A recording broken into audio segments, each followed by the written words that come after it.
I'm honored to be here today with the entire city council, both the old and the new, to show the unity of this city government to retain the earnings tax. And we're standing here below the statue of Sly Davis, one of the people who was responsible for recommending this tax at its inception in the 60s, its increase in the 70s, and it's a tax that has served us well and helped to provide the services to this city that we need.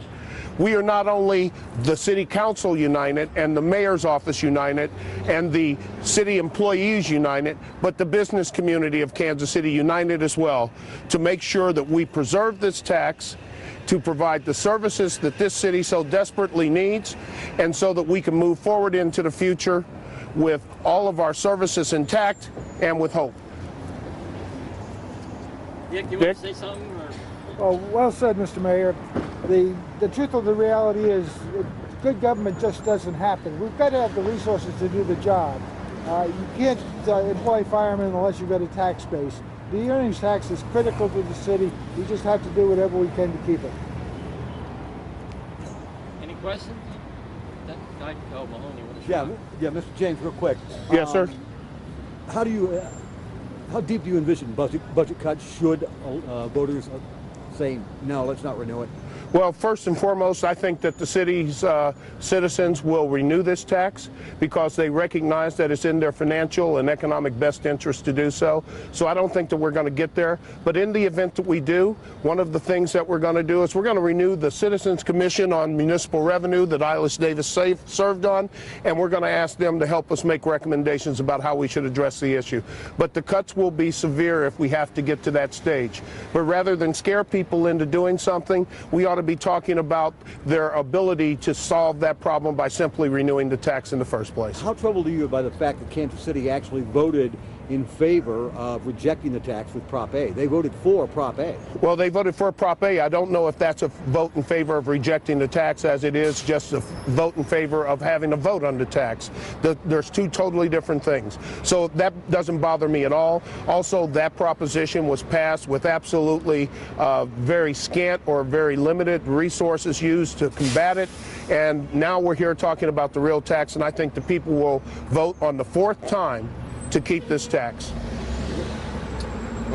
What is your primary concern? Is it public safety, loss of city services? Talk a little about that. Well, the primary concern, this tax is used for a number of things. Indigent health care, fire, police, services that we use to keep this city running.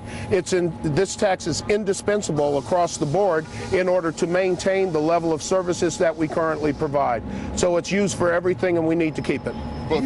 But the people that are against it say that there are plenty of cities that operate without it, that you guys are using scare tactics. Well, there's plenty of cities that operate without it, but plenty of cities have higher property taxes or higher sales taxes. You can't compare cities just as one city versus another without looking at their tax basis. Some cities are much more inclined to use higher sales taxes or property taxes. Here, our property taxes are primarily reserved for schools and things of that nature. So there are cities without it, but what they don't mention are the 4,000 cities with it, most of whom, the vast majority of which, have higher earnings taxes or higher city incomes taxes than we do. We're at 1%. A lot of those cities are 2, 3, 4%. And so, you know, if we're going to compare, we need to compare apples to apples. Speaking of property taxes, do you support the city manager's proposal to raise property taxes by about $90 on a home worth $100,000 as an alternative to replace e-tax money should it be phased out? I support taking a look at all of our options if and when the inevitable occurs. Specifically his proposal. I propose taking a look at all of our options if we have the unfortunate circumstance of losing this tax. But once again, I think that the city's citizens will vote in their own best interest and keep this tax. I believe that if we properly educate them, let them know what this tax is used for, that we won't have any problems keeping this tax. I have faith in the citizens of Kansas City. I know that they're smart enough to know that this is a fair tax and that every day this city's population increases by a third, and that extra third contributes to use the services that are being used in this city, and that it's only fair that those folks help pay for those services. I have every confidence the people of Kansas City will vote to retain this tax. Good. Thank you.